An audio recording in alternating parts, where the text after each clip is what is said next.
And welcome to the Fantasy Flex Props Podcast. I am your host, Chris Raybon. This is week 13. I'm joined as always by my dude, Sean Koerner. Sean, what's going on? Glad you're okay. I heard you had a pretty eventful evening last night. Yeah, I got into a bit of a fender bender, but I'm okay. Hit my head pretty good on my headrest, but just happy everything's okay. But escaped one last night for sure. All right. So obviously we won't judge you, even if you go 0-5. No excuses. No I am bouncing back this week. I don't care what's going on outside of my spreadsheet. I am going 5-0. Let's do it.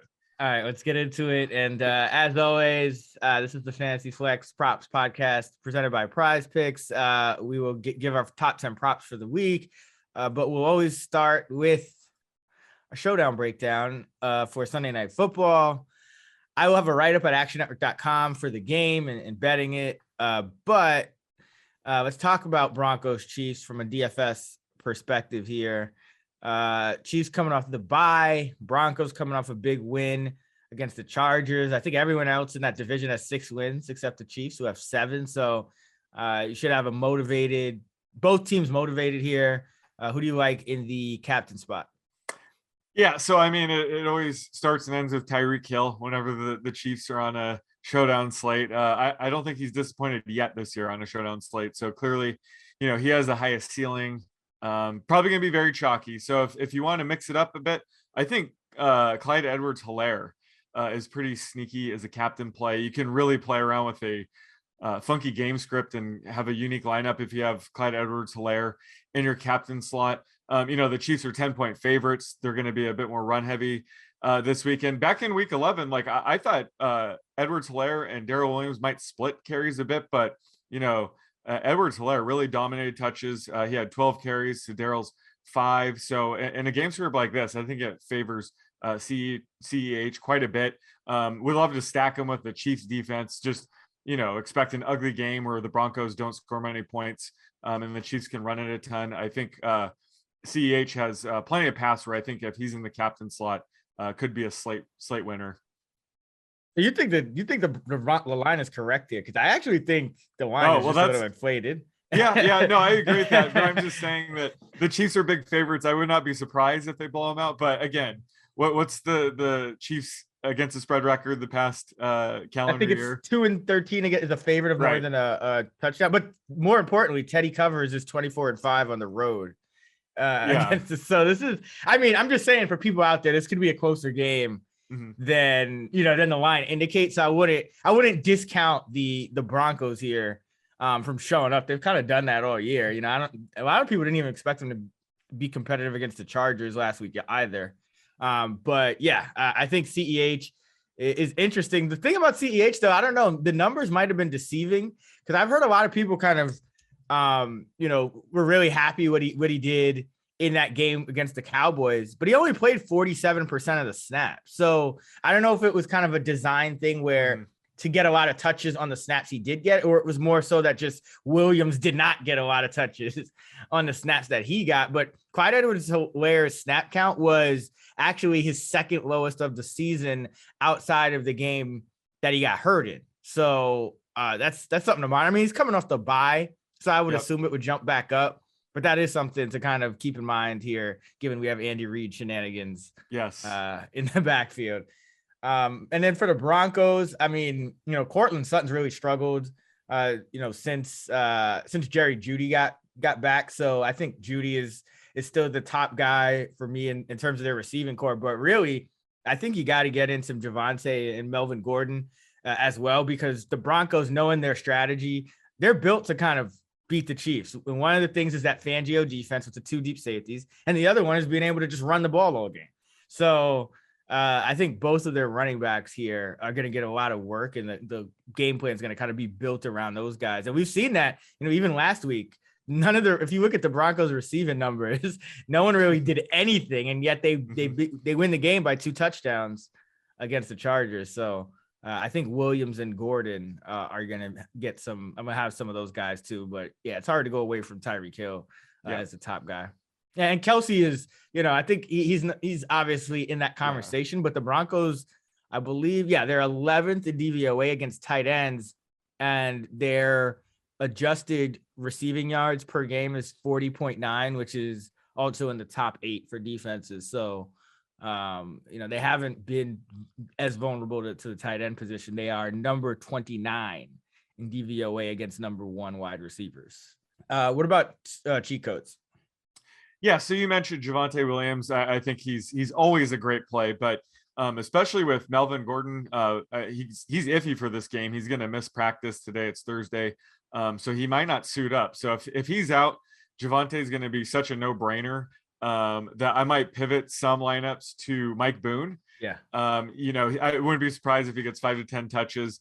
Definitely a vulture touchdown candidate in Mike Boone. So I'm going to have some Mike Boone shares if Melvin Gordon is out. And obviously Javonte Williams will be a smash spot if Gordon's out. But on the Chiefs side, it seems like they're phasing out Mecole Hardman. His routes run rate have been around 26% the past 2 games. And Byron Pringle has bounced up to 66% the past 2. So it looks like Byron Pringle is the number 2 receiver. So I'll have plenty of Pringle shares. And then Josh Gordon, I mean, why the hell not? Because his routes run have been around 40% for a few games now in a row. He's just not seeing targets. So maybe after the bye, they'll figure something out with him. So I might have some Gordon shares, but it's, he's looking like a bust this year, unfortunately. And then, it would pay me not to mention the backup tight end here and Noah Gray. They've been mixing him in a bit more the past couple of games with a 25% routes run rate. He's seen 2 end zone targets this year. So again, he'd be sort of a touchdown vulture slate breaker. If you have like a share or 2 of Noah Gray here, would not be surprised if he scores a touchdown. And then on the Broncos side, I think Tim Patrick, he's always overlooked usually. So after a couple slow games, I think he could break out here. And he's seen the biggest boost against man coverage among Broncos pass catchers. So a team like the Chiefs that run man coverage at above a league average rate, I think Patrick is a good play here as well. Yeah, I'm surprised you didn't refer to Josh Gordon as Washed Gordon. Because that would mean he's going off, right? Anytime I do a play on words. I don't know about the rust. It didn't work for Russell Wilson and Rust Wilson. He's sticking with the rust. Yeah. So I guess that's what it was. Josh Gordon, I feel like he hasn't been good in like years now. I mean, obviously, yeah. But this like we got hyped about him. What was it when he was on the Seahawks a couple years ago and he didn't do anything, and now he's I mean, he's had Russell Wilson before the rust, and he's had Patrick Mahomes, and he's still done absolutely nothing, which probably tells you all you need to know about, where his skill set is at these days. But Pringle hadn't been a guy that was producing much against man coverage, but he got the one catch against Dallas. We went for like 37 yards and killed my under. Oh, that's right. That was brutal. Yeah. So, I mean, with Pringle, he's probably not going to be like a high volume guy against this Bronco team because they do like to run a lot of man coverage. But, if he just gets like that 1 or 2 long catches, it could be enough because, I've been seeing the same thing in the numbers. They're phasing out Hardman for whatever reason. I mean, and maybe he's back after the bye. You never know if guys are dealing with some kind of injury at this time of year, though I would doubt it because he also returns kicks and he's still been doing that. But it's, when it comes to the Chiefs, I think you have to at least consider like all of their receivers, like even Demarcus Robinson, like he's not going to run a lot of routes, but he could get like that touchdown or whatever. So, it's just what you got to do on a slate like this. But all right, let's get into our top 10 props of the week. Lines courtesy of Prize Picks. And Sean, let's start at quarterback. Who you got? So I like Matt Ryan over 240.5 passing yards against the Buccaneers. I'm projecting this closer to 255, not because I think he's good right now. He's been brutal the past 3 games. I think he's yet to crack 200 yards. But this game script should be pretty pass heavy. The Falcons are 11-point underdogs here. Tampa Bay is a pass funnel defense. And Matt Ryan, he's still missing Calvin Ridley, but he still has, Cordell Patterson, Kyle Pitts, and even Russell Gage to lean on here. So I think he'll do it just based on the game script alone. So I just want to put out there, I don't think he's playing well right now, but I'm still projecting around 255 just based on the matchup. Yeah, it's been a struggle for Matt Ryan without without Calvin Ridley. I have him over this barely. I have him at about 246. So actually, I'm pretty spot on the line. So yeah, you're showing a little more value than I do. Yeah, I am. But yeah, it's, the Bucs defense has gotten a little better. I think that's what's interesting.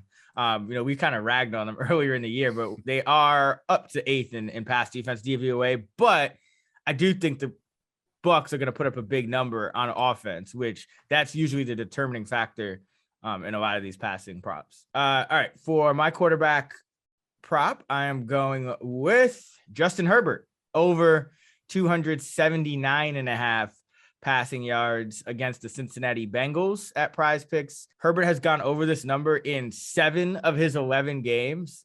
Cincinnati Chargers is one of the highest totaled games on the slate here. I think Cincinnati's offense is legit. I think they'll be able to put some points up on this Charger defense, which is really struggling despite having a defensive-minded head coach, and that's going to force Herbert to throw the ball around the yard. So if it ain't broke, don't fix it. He's been over this number more times than not, and Cincinnati's been a below average, slightly below average pass defense, coming in at 19th in pass defense DVOA. Yeah, I like this as well.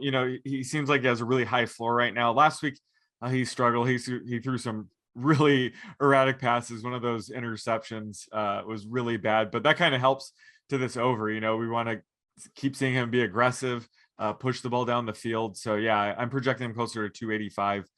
So similar to the Matt Ryan, I'm not showing a ton of value, but certainly think he has a high floor in this market. All right, we're going for your first running back prop. So I'm going with Myles Gaskin over 45.5 rushing yards against the Giants. He's operated as the workhorse back during this 4-game win streak. So I think they continue to ride him. And last week, he finished with 16 rushing attempts. Philip Lindsay had 12. But if you look at when the rushing attempts came, Philip Lindsay got 10 of those 12 attempts in the second half when, the Dolphins had blown out the Panthers by then. So I think Gaskin could have ended up with 20 plus rush attempts if the game was close. So he hasn't been the most efficient back lately, mainly due to their just horrible offensive line. But I think against the Giants, their 31st ranked DVOA against the run defense, that'll at least help his efficiency. And I think he'll see, 15 to 17 carries here. So I think he has a really high floor. So I like over 45.5 rushing yards. Yeah, it looks like the Dolphins are just trying to find a backup to replace Malcolm Brown, who went on injured reserve. And that's more why, they cycled through Duke Johnson at one point and then Philip Lindsay. So yeah, I have Gaskin at 52 rushing yards against the Giants in this matchup. He's been their guy. And remember, this was what happened down the stretch last year as well. Gaskin really was their kind of lead back there, and it didn't matter what was going on behind him in that backfield. So yeah. All right. For my first running back prop, I'll stick with the Chargers. I'm going Austin Eckler over 49.5 rushing yards. I don't know what's going on with the Chargers here, and there must be some worry about them in the market or something. I know there's a little drizzle or something projected for this game, but that doesn't explain why the quarterback and running backs props I think are too low. Eckler's been over 49.5 in 8 out of 11 games. And I think every time you see a team lose a game like this, I think they, like in an upset fashion, usually you hear like the coach wants to kind of recommit to the run game a little bit. So there's no reason that Austin Eckler shouldn't go over this number in, kind of on average. Cincinnati has been a little better in run defense than pass. They're 9th against the run, 19th against the pass. But anytime you're looking at a guy that's gone over an 8 of 11 and just needs one carry really to bust this number wide open, I think you got to go with it. And again, what I think is still going to be a back and forth offensive minded kind of game. So going Eckler over 49.5. I have him in the high 50s. Are you not worried about the Herbert and Eckler props being sort of like a reverse correlation here? No, because I just think they're too low, both of them. If you look at the past performance for the season, again, Herbert's over his number in 7 of 11. Eckler's over his number in 8 of 11. So that's a combined 15 of 22. So you're essentially looking at like a 66% hit rate, even with, that correlation. So that's I know.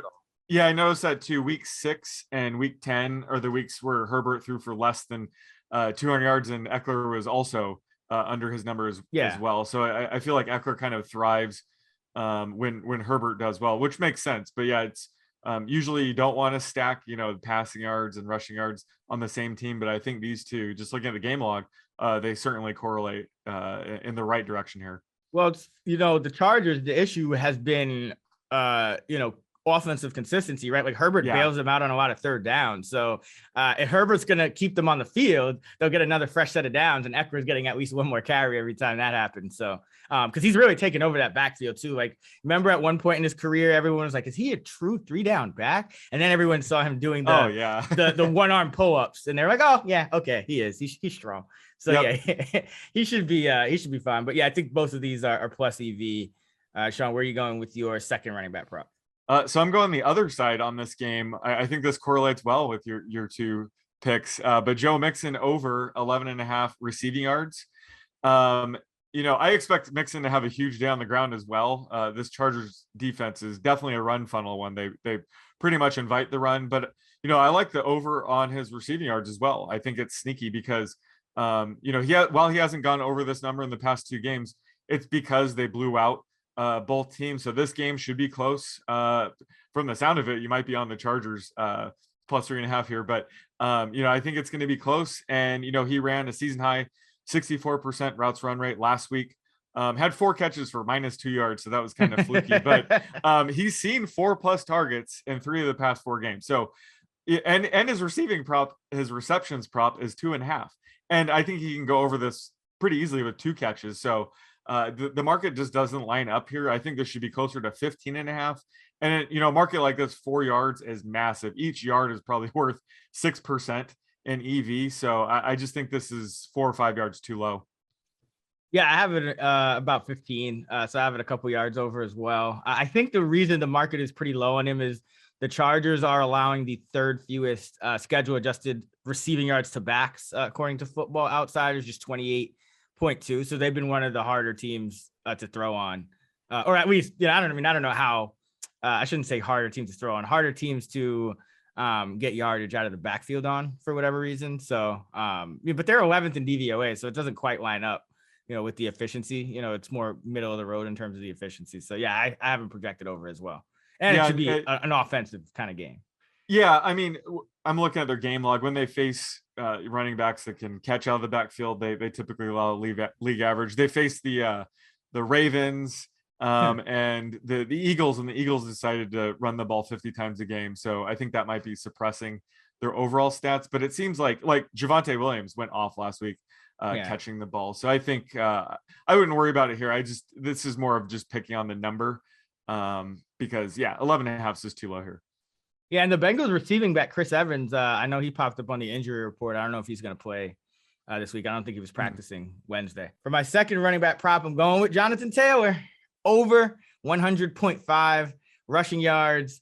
He's been over this in 6 of the past 9 games. They're essentially treating him like Derrick Henry. And unlike last week where they faced the Tampa Bay Bucks, who are one of the best run defenses in the NFL, this week they faced the Houston Texans. The Houston Texans are a run funnel. They're 6th in DVOA against the pass somehow, and 25th in DVOA against the run. And Sean, you call it all the time. Anytime Jonathan Taylor is facing a bad run defense, it's probably going for $150 at least. Yes. And he deserves the triple digit prop kind of scared me, not going to lie, but I'm proud of you to just take it anyway, because it doesn't matter.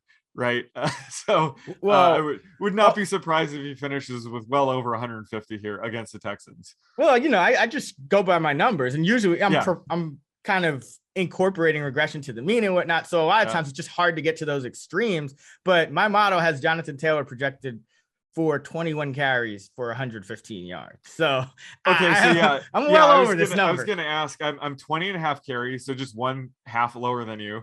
And my yards per attempt is 5.25. What were you? You were like 5.5, right? Yep, 5.49. Yep. So I'm not gonna argue with that. That's might be a record. Because I think even Nick Chubb topped out at like 5.4 or 5.2 or something. Yeah. So, but no, Taylor. I mean, the thing about Taylor is, and what my model looks at is yards after contact. So at this point in the season now, we're kind of at the point where we have a large enough sample for it to be confident to project, some of these guys, or Taylor to that high early in the year. We're kind of still kind of going off last year. So you can't just say, oh, this guy's going to be breaking a lot of tackles and things like that. Because a lot of times running backs look completely different one year to the next. They get old really fast. But Taylor's in midseason form. And, I expect him to have 100-yard games, any type of matchup that's not against like the Saints or the Bucks at this point. So even then. Right. Yeah. All right. Let's get to receivers. We do 2 receiving props. Can be a wide receiver, can be a tight end. Sean, where are you going with your first one? So this correlates pretty well with your Taylor prop, but I'm going with Michael Pittman under 60.5 receiving yards against the Texans. You said it, the Colts should be able to lean on Jonathan Taylor here and, easily beat the Texans. But, we've seen this trend. Pittman's averaged 77 receiving yards in the Colts wins this year and 59 yards in the Colts losses this year. So that's typical for most receivers, but I think that's especially going to be the case here. And we've seen, T.Y. Hilton's return the past 2 games kind of eat into Pittman's target share. Jack Doyle is going off right now. So Pittman hasn't covered this number in 2 games. So, I like the under here. I'm projecting this closer to 55.5. Just these types of game scripts, a receiver like Pittman's more likely to hit his floor. He's probably going to score a touchdown here, but I still like the under on his receiving prop. Yeah, I have him in the mid 50s as well. He's actually wide receiver 27 for me this week. So yeah, I'm just not projecting a ton for that Colts passing game through no fault of their own, but it just shouldn't be a tough matchup where they need to throw the ball a ton. And they haven't been. They're actually 31st in early down pass success rate are the Colts. So they haven't been very successful throwing the ball. They are lucky that they have a beast like Jonathan Taylor, because their offense would be very bad if it wasn't for Jonathan Taylor. For my first receiving prop, I'm going with Mike Evans over 60.5 receiving yards. So he's been over this in 7 of 11 games, but more importantly, he's coming off a bad game. And we know what happens when Mike Evans comes off a bad game. It's happened twice this year already. So let me set the stage. Last week, he only had 3 catches for 16 yards. So that's one of his 3 lowest of the year. In week 1, he had 3 catches for 24 yards. In week 2, 5 catches, 75 yards, and 2 touchdowns. So he would have cleared this number by about 15. Then in week 6, he had 2 catches for 27 yards. In week 7, he had 6 for 76 and 3. So that means this week he's on pace to go 7, 77, and 4. That would line up perfectly with everything increases by 1 every time he's coming off a bad game. So this is 3rd bad game. 575 2, 676 3. This is a 777 and 4. So he should clear this by about 17 yards. Sounds about right. Yeah. And the Falcons are bottom 25 in DVOA against every wide receiver position. They're one of the worst pass defenses in the league. And, Tom Brady's going to have no problem because there's going to be no pressure here and more threat of the run game now. Defense is going to have to account for Leonard Fournette. You can't just brush him off. So just a perfect scenario for the Bucs passing game to get right here. Yeah, and usually we're blessed with Bruce Arians' comment saying they need to get in the ball this week. I haven't seen any comments yet, but I'm sure it's coming. He usually gives us that. Yeah, I mean, they did win last week, but yeah. No, it doesn't matter. If Mike Evans ever has a bad game, Bruce Arians always comments on it, saying we need to get him the ball more. Yeah, for good reason. All right, where are you going with your second receiving prop? So I like Jerry Jeudy under 58 receiving yards against the Chiefs. He's only cleared this number once in the past 4 games since he returned from his injury. And the Broncos, they do like to spread the ball around. He is Bridgewater's top target, but they like to get the ball to Tim Patrick, who I like for the showdown slate. Both tight ends, Cortland Sutton. I think he's been struggling, but due for a big game. But also, I think they're going to be able to run the ball with Melvin Gordon, Javonte Williams on the Chiefs defense. So I think at least in the first half, they're going to be pretty run heavy. Maybe in the second half, if the game gets out of control, we could see Jeudy get some yards in garbage time. But either way, I think this is just a bit too high. I'm projecting this closer to 53.5. So I'm close to this, but I do like the under here. I have it even lower. I have it in the upper 40s. I think the median it will be like probably about 4 catches for 48 yards or something like that, So Teddy Bridgewater, he's going to manage the game. And I just think the Broncos are going to try to run the ball. I do expect Gordon to go here, but even if he doesn't, it's not really going to deter the Broncos, I think, from, their game plan. They know what they want to do. So, I haven't projected. Even his average, I haven't projected under that number. I have it at around 55. So, I'm way under. All right. For my second and final receiving prop, I'm going with Stephon Diggs, under 74.5 receiving yards. He's been under this number in 7 of his 11 games this season. He's not running a route on every single drop back like he did last year. He was up at 97, 98%. This year, he's around 85%. They're kind of giving him a breather from down to down, getting some Sanders in there, getting some Davis in there. But more importantly, the matchup is just really brutal. New England is number 3 in DVOA against number 1 receivers, and they're top 3 in fewest schedule adjusted receiving yards allowed per game to number 1 receivers at just 51 yards per game. And they're also just second overall in pass defense, DVOA. So it's just a strong pass defense. What does Bill Belichick like to do? Take away your number 1 option. That's unquestionably Stephon Diggs in this Bills offense. So I expect Belichick to make, Beasley and Davis and the running backs and those guys beat you. But Stephon Diggs, it would surprise me if Belichick let Diggs go off. He's a talented guy, so he should still get his catches, but not expecting a big yardage game from Diggs here.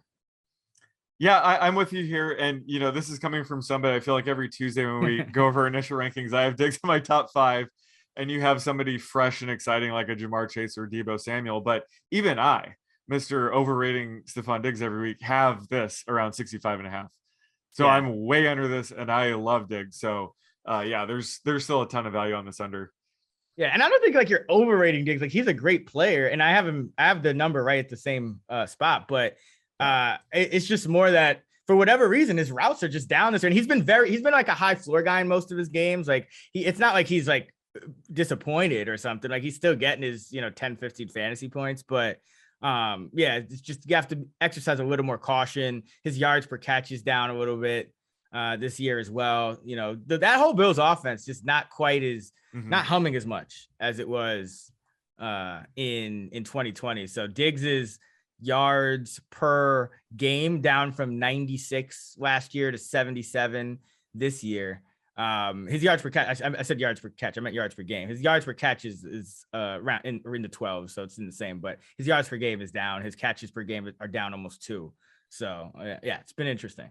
His touchdowns are up though. He's 1 away from his 8 from last year. So that's probably my model. I'm just boosting his touchdown odds a bit. But I see the same things as you. His routes run have been down and everything else. So 65.5 for me. So way under. All right. That is going to do it for our week 13 props podcast presented by Prize Picks. Let me give you guys a recap. Sean going with Matt Ryan over 240.5 passing yards. Myles Gaskin over 45.5 rushing yards. Joe Mixon over 11.5 receiving yards. Michael Pittman under 60.5 receiving yards, and Jerry Jeudy under 58.5 receiving yards. I'm going with Justin Herbert over 279.5 passing yards. Austin Eckler over 49.5 rushing yards. Jonathan Taylor over 100.5 rushing yards. Mike Evans over 60.5 receiving yards, and Stephon Diggs under 74.5 receiving yards. You guys can find Sean on Twitter at @the_oddsmaker. You can find me at Chris Raybon. You can find us at those same handles in the free award-winning Action Network app, where you can follow all of our bets, including our player prop bets, and track yours. Be sure to check out actionnetwork.com for our fantasy football content, rankings, and projections, and fantasylabs.com for our DFS content, tools, and models. Good luck this weekend. Until next time, let's get to shmoney.